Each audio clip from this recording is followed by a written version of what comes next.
அடுத்தது கும்பராசி. இந்த கும்பராசி இந்த குரு பயிற்சி எப்படி இருக்கு?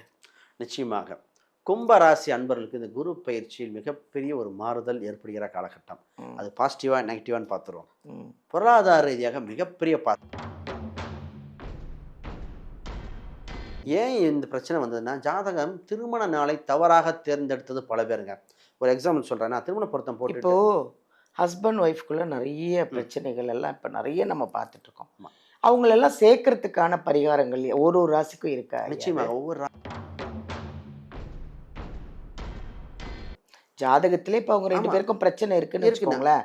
ஆனா அதுக்கு ஒரு பரிகாரம் பண்ணா நிச்சயமா பண்ண முடியும். சேர்ந்துடலாம். பரிகாரம் பண்ணிட்டு வீட்டில் அந்த பொருளாக பூஜை அறையிலையோ ஏதோ ஒரு பொருளை வச்சுட்டு போனாங்க. பிஸ்னஸ் சம்மந்தப்பட்டதுக்கு கொஞ்சம் டெவலப் பண்ண வேண்டிய வந்திருக்கு. 3-10 செவ்வாயாக வந்தனால் ரியல் எஸ்டேட் வருது. மீடியா துணையோட இன்னைக்கு இருக்கிற சோஷியல் மீடியா ஏஐ டெக்னாலஜி அதிக பயன்படுத்த வேண்டிய ராசி இந்த ராசி. இவங்களுக்கு சூப்பராக டெவலப் ஆகக்கூடிய அம்சம் வந்திருக்கு.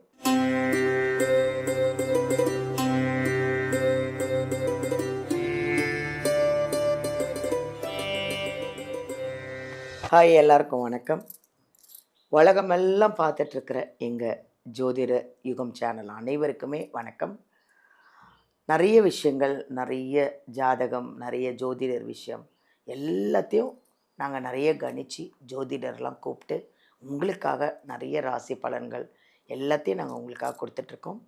உங்களுடைய சப்போர்ட்டு தான் எங்களுடைய சேனலுக்கு நிறைய இருந்துகிட்ருக்கு. ஸோ ரொம்ப தேங்க்ஸு. இன்றைக்கி நம்ம பார்க்க போகிறது ஒரு புதுமையான ஒரு விஷயம். அதுவும் இல்லாமல் நீங்கள்லாம் எல்லாரும் எதிர்பார்த்துட்ருக்கிற நம்ம குரு பெயர்ச்சி பலன்கள் தான். என்றைக்கு அந்த குரு பெயர்ச்சி வருது, அந்த குரு பெயர்ச்சியில் ஒரு ஒரு ராசிக்கும் என்னென்ன பலன்கள், அதுக்கு என்னென்ன பரிகாரங்கள், அன்றைக்கி என்ன பண்ணணும், எப்படி இருக்கணும், எப்படி இருக்கக்கூடாது, எல்லாத்தையும் நம்ம அருமையான ஒரு ஜோதிடர் அவரை பார்க்க போகிறோம். அவருடைய பேர் ஸ்ரீ சுபம் விஜயகுமார் அவர்கள். நிறைய எல்லா ராசிக்கும் அவர் கணிச்சு சொல்ல போகிறாரு. நல்லா கவனமாக கேட்டுக்கோங்க. கவனமாகவும் இந்த வீடியோவெல்லாம் நீங்கள் ஃபுல்லாக பாருங்கள்.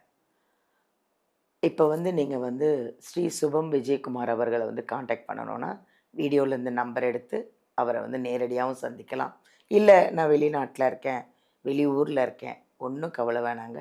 ஆன்லைன்லேயும் அப்பாயின்மெண்ட் வாங்கி ஆன்லைன்லேயும் சந்திக்கலாம். ஆன்லைன்லேயும் உங்களுடைய எல்லா சந்தேகங்களையும் உங்கள் ஜாதகமும் பார்த்துக்கலாம். ஓகேவா? இன்றைக்கி நேரடியாக அவரையே சந்திப்போமா? வாங்க பார்க்கலாம். வணக்கம். வணக்கம் ஐயா. வணக்கம் மேடம். எப்படி இருக்கீங்க? நல்லா இருக்கேன். இப்போது குரு பயிற்சி வருது. அதோட பலன்கள் ஒரு ராசிக்கு நம்ம இன்றைக்கி பார்க்க போகிறோம். அந்த குரு பயிற்சியோட பலன்கள் பற்றி கொஞ்சம் உங்களுடைய இன்ட்ரோ கொடுங்க. நிச்சயமாக இந்த குரு பயிற்சியை உலக அளவில் மக்கள் எதிர்நோக்கி கொண்டிருக்கிறார்கள். உலகில் இருந்த பல ஏற்றத்தாழ்வுகள். அப்போ நிறைய பேர்த்து பார்த்திங்கன்னா அங்கே சண்டை கட்டினா நம்ம வீட்டில் கேஸ் வரல. அப்போ ஈரான், இஸ்ரேல், அமெரிக்கா சண்டை கட்டாங்க, நம்ம வீட்டில் கேஸ் பிரச்சனை வருது. அப்போ பெட்ரோல் விலை இதாகுது, எல்லாமே ஏறிட்டு இருக்கு. அப்போ அதுக்கு ஒரு பொருளாதார ரீதியாக மாற்றங்கள் பலது ஏற்பட போகுது. ஒவ்வொரு மனிதனும் பார்த்திங்கன்னா வேலை, பொருளாதார ரீதியாக நிறைய பேர்த்துக்கு மாற்றம். கல்யாணம் நடக்குமா நடக்காதான்னு இயங்கிக்கிட்டு இருக்க அந்த வயதுடைய ஆண்கள் பெண்கள் அவங்களுக்கு ஒரு நல்ல வாழ்க்கை அமைய இந்த குரு பகவான் அமையுது. சொத்து அமையணுங்க. ஒருத்தர் யாராக இருந்தாலும் தனக்குன்னு ஒரு சொத்து வேணும்னு எதிர்பார்த்துட்டு இருந்தாங்க. அவங்களுக்கு இந்த குரு பகவான் ஒரு நல்ல இது கொடுக்குது. உலக அளவில் இருந்த மன மாறுதல், உலக அளவில் ஏன் சொல்கிறோம்னா அரசியலில் பல மாறுதல் ஏற்பட்டு சமநிலைகள் நடக்க போகுது. அப்போ இது அப்போ இந்த ஜாபில் நிறைய பேர்த்துக்கு மாற்றம் சொல்கிறோம். திருமணம், கல்வி, இப்போ மாணவர்கள் எல்லாம் கல்வி என்ன எடுக்கலாம், இது மாதிரி ஒவ்வொரு விஷயம் வருது. அப்போ எக்கனாமிக்கல் பாயிண்ட் ஆஃப் வியூ தாண்டி இந்த வருஷம் ஆன்மீக எண்ணங்கள் அதிகரிக்கும். குரு உச்சம் பெற போறார். இந்த ஒரு குரு உச்சத்தில் மிகப்பெரிய சூட்சம் விஷயம், குரு உச்சம் பெறுவது மட்டும் இல்லை, ஹம்ச ராஜ யோகம் இந்த வருடம் ஆரம்பிக்குது. அப்போ நிறைய ராசிகளுக்கு ஹம்ச ராஜ யோகம்னா என்னன்னா, குரு உச்சம் பெற்று அது கேந்திரத்தில் உள்ள ராசிகள் எல்லாம் வலுப்பெற போகுது. அப்போ 12 ராசியில் ஒரு 4 ராசி மிகப்பெரிய டாப்பில் போக போகுது. அப்போ எல்லோரும் இயங்கிக்கிட்டு இருந்த தவறவிட்ட வாய்ப்புகள் எல்லாம் பிடிக்க இறைவன் இந்த குரு கடாட்சத்தில் வரார். சனிப்பயிற்சி நடந்து பல கஷ்டங்களை அனுபவிச்சுட்டு இருக்காங்க. அப்போ இந்த விஷயம்தான் ரொம்ப ரொம்ப நல்ல விஷயமா வரப்போகுதுங்க. நல்லா அழகாக அருமையாக சொன்னீங்கய்யா அந்த குரு பயிற்சியை பற்றி. இப்போது நம்ம இந்த 12 ராசியில் ஒரு ராசிக்கும் எப்படி எப்படி இந்த குரு பயிற்சி இருக்குன்னு நம்ம பார்க்க போகிறோம். பார்க்கலாமா? அடுத்தது கும்பராசி. இந்த கும்பராசி இந்த குரு பயிற்சி எப்படி இருக்கு? நிச்சயமாக கும்ப ராசி அன்பர்களுக்கு இந்த குரு பயிற்சியில் மிகப்பெரிய ஒரு மாறுதல் ஏற்படுகிற காலகட்டம். அது பாசிட்டிவா நெகட்டிவான்னு பார்த்துருவோம். பொருளாதார ரீதியாக மிகப்பெரிய பாசிட்டிவ். தனக்கு 2 11க்குரிய அதிபதி உச்சம் பெறும் காலகட்டத்தில் செல்வ கடாச்சம் அதிகரிக்கின்றன. அது இல்லாமல் குடும்ப ரீதியாக புது நபர் வருகை உண்டு. புது நபர்கள் அப்படின்னா பிரிந்தவர்கள் ஒன்று சேர வாய்ப்புண்டு. அப்போ புதுசாக குழந்தை பிறக்க வாய்ப்பு இருக்குது. திருமணமாகி கணவனோ மனைவியோ ஒன்று சேரக்கூடிய அம்சங்கள். அந்த திருமண காதல் வயதுடைய ஆண்களுக்கு அந்த காதல் சம்மந்தப்பட்டது. அப்போ இவங்களுக்கு புதுசாக ஒரு விஷயம் நடக்கக்கூடியது. ஃபஸ்ட்டு பார்த்தீங்கன்னா திருமணத்தை பற்றி பேசணும். போன வருஷங்க திருமணம் எல்லாம் பேச்சுவார்த்தை வரைக்கும் பத்திரிக்கை அடித்து நின்றதில் பாதி ராசி இந்த கும்பராசி. ஏன்னா இந்த ராசிக்கு குருபலன் இருந்தும் திருமண தடை வந்ததுன்னா இங்கே ராகு கேதுவோட தாக்கம், குடும்பஸ்தானத்தில் சனியோட தாக்கம் இருந்தனால தான் இந்த பிரச்சனை. இப்போ இந்த ராகு கேது பரிகாரம் சொன்ன உடனே என்ன சொல்கிறாங்கன்னா, சரி எங்கள் ஜாதகத்தில் ராகு கேது இல்லை, சரி இப்போ 7.5 சனி வரும்போது ஏன் பண்ணீங்க, ஜாதகத்தில் இருக்கான்னு இல்லை. அப்போ கோச்சார கிரகங்களும் அந்த பாதிப்பை கொடுக்குது. இப்போ கோச்சார ரீதியாக அந்த ராகு கேது பரிகாரம் ஒன்று பண்ணிக்கிட்டு, இல்லை புற்று வழிபாடு பண்ணிக்கிட்டு, அதுக்குண்டான ஒரு மியூசிக்லாம் சொல்லி இந்த இசையை கேட்டால் அந்த ராசிக்கு யோகம்லாம் இருக்குது. ஆனந்த பைரவி கேட்க வச்சேன் கும்பராசிக்கு. ஆனந்த பைரவி அந்த ராகத்தை கேட்டுட்டு இந்த ராசி தெளிவு பெற்ற யோகங்களாக இருக்குது. அப்போ இது மாதிரி பண்ணிட்டு பண்ணலாம். இவங்களுக்கு திருமண ரீதியாக திருமண வயதுடையவங்களுக்கு திருமண யோகம் உண்டு. அது அக்டோபர் 31க்கு மேலே தான் பார்க்கணும். ஓகே. அப்போ ஜூன்லேருந்து அக்டோபர் வரைக்கும் உங்கள் மற்ற வேலையை பாருங்கள். அக்டோபர்லேருந்து ஜனவரி வரைக்கும் திருமண யோகம் இருக்குது.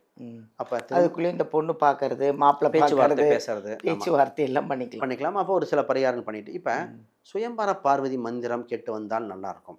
இப்போ கணவன் மனைவி ஆல்ரெடி ஒரு சின்ன ஒரு டிஸ்பியூட் போயிட்டுருக்கு சார் அப்படின்னா ஜாதகம் ரீதியாக பார்த்து இது ஒத்து வருமா வராதா, ஒத்து வரும்னா என்ன பண்ணலாம்.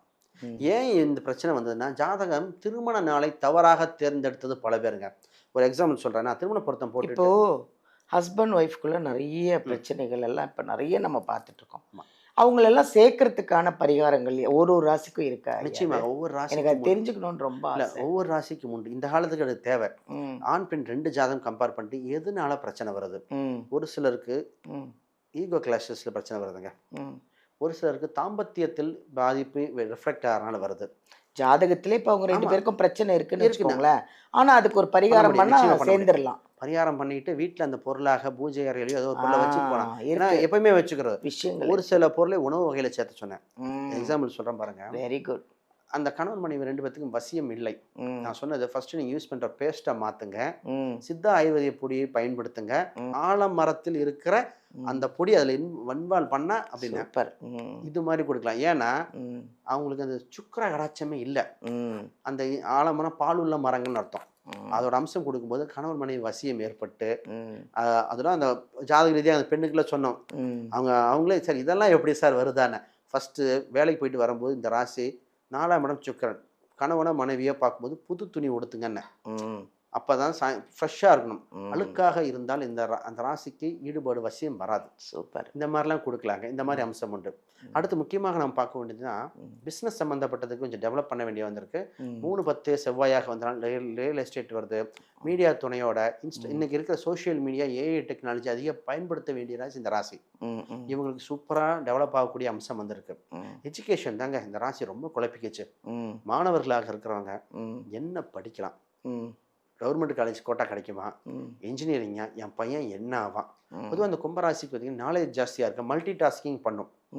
அப்போ இவங்க எல்லாமே பிடிச்ச மாதிரியா இருக்கும். ஆனால் ஜாதகம் பார்த்து தான் எடுக்க முடியும். இந்த ராசி, இந்த தொழில், இந்த வளர்ச்சி எடுத்து போகலாம். என்ன இந்த ராசியில் ராகு பகவான் இருக்கலாம், கவனமாக பேச வேண்டிய ராசிங்க.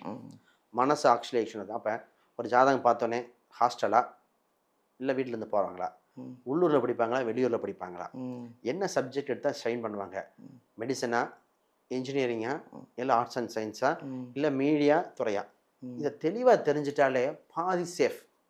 இப்போ நிறைய பேர் எம்பிபிஎஸ் வரையும் படிச்சிட்றாங்க, ஆனால் சினிமா துறைக்கு வந்திருக்காங்க. ஆனால் அதுக்கு அவங்க படிக்கலாம் வேற ஒருத்தர் கோட்டா கிடைக்கும். அவங்க மெடிக்கல் கோட்டா, கவர்மெண்ட் கோட்டாவில் வேறு நல்ல மார்க். நான் அவங்ககிட்ட சொன்னேன், நீங்கள் ஃபஸ்ட்டே நீங்கள் ஜாதகம் பார்த்து எடுத்துருந்தீங்கன்னா அந்த கோட்டா வேறு, ஆனால் ஒரு கவர்மெண்ட் கோட்டா வேறு யாருக்கோ கிடச்சிருக்கலாம். இல்லை அவங்க சொன்னாங்க சார் அப்போ தோணலைன்னாங்க. இது மாதிரி இயற்கை தான். ஆனால் இது மாதிரி சேஃபாக நமக்கு படித்து டெவலப் ஆகக்கூடிய காலகட்டம் வந்திருக்குங்க. பண வரவெல்லாம் எப்படி இருக்கு? நிச்சயமாக இந்த ராசிக்கு பார்த்தீங்கன்னா 2ஆம் வீட்டில் குரு பார்வை வந்தாச்சு, சனியோட பார்வையே இருக்கிறதுனால பூர்வீக சொத்து மூலம் வர வாய்ப்பு உண்டு. Very good. பூர்வீக சொத்து தாங்க இப்போ அதிகம். பூர்வீக சொத்து உண்டு, இன்சூரன்ஸ் சம்மந்தப்பட்டது, ஃபிக்ஸ்டு டெபாசிட் உண்டு, ஷேர் மார்க்கெட் முதலீடு பண்ணதை இது பண்ண எடுக்கக்கூடியது, அடகு வைத்த பொருளை மீட்டக்கூடியது, தராசி அடகு வச்ச வீட்டை நிலத்தெல்லாம் அடகு வச்சவங்க மீட்டெடுக்கக்கூடியது, கடன் என்ற ஒரு நோயிலிருந்து மீண்டு வர போறாங்க. கடன் பட்டம் நெஞ்சம் போல் கலங்கினால் இலங்கை வேந்தன். சொன்னீங்க சூப்பரா. கடன்ற ஒரு நோயிலிருந்து வெளில வருவாங்க. ஏன்னா கடன் அதிகரிச்சிட்டாலே இந்த ராசி பார்த்தீங்கன்னா பதட்டப்பட்டவங்க. ஆமா, அதுவே ஒரு நோய் ஆயிடுது. ஆமா, ஏன்னா இந்த ராசி 6ஆம் இடம் சந்திரன் டிஃபால்ட்டா இருக்காங்க. 6ஆம் இடத்தை ஆக்டிவேட் பண்ணி சந்திரன் பாதிப்பு ஆகிடுது. அப்ப இந்த ராசி கால்குலேட்டிவ் கடன் தான் வாங்கணும். அப்ப கையிருப்பு அந்த கடன் தாலும் ஒரு சேஃப்டியா இன்ஸ்ட்ருமெண்டா போகணும். அப்ப அந்த மாதிரி பண்ணும்போது படிப்படியாக சேர்க்கிறாங்க.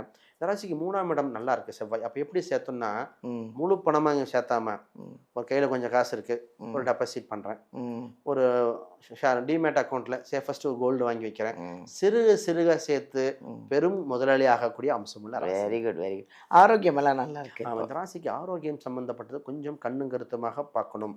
இந்த குரு ஏன்னா 6ஆம் இடத்துல குரு பகவான் வரும்போது எண்ணெய் பதார்த்த உணவுகள், கொலஸ்ட்ரால் சம்பந்தப்பட்ட பொருட்களை குறைக்க வேண்டிய ராசி. இப்போ இந்த ராசிக்கு 6ல குரு வந்து அதிகமா சாப்பிட தோணும், உடல் எடையை குறைக்க வேண்டிய காலகட்டம் இருக்கு. அப்போ ஆல்ரெடி பிரச்சனை இருக்கு சார், கொலஸ்ட்ரால் இருக்குன்னா ஜாதக ரீதியாக பார்க்கும்போது என்ன மருத்துவமனைகள் என்ன இது செட் ஆகும். நான் ஒரு சில டாக்டர் இந்த டாக்டர் செட் ஆகும்னு சொன்னேன். ஒரு டாக்டர் அந்த ஊருக்கே ஃபேமஸாக இருக்கான்னு இவங்களுக்கு மட்டும் செட் ஆகலை. ஏன்னா சொன்னேன் உங்கள் ராசிக்கு அந்த அவரோட பேர் அம்சம் தப்பாக இருக்கு, உங்களை அவர் சரி பண்ண முடியாது. வேற ஒருத்தர் சொன்னேன் சார் அவர் இப்போ தான் சார் புதுசு, அங்கே தான் க்யூர் ஆகும். ஏன்னா எல்லாருக்கும் எல்லாம் செட் ஆகாது. அப்போ அந்த வைப்ரேஷன் லெவலில் மாற்றி கொடுக்கக்கூடியது.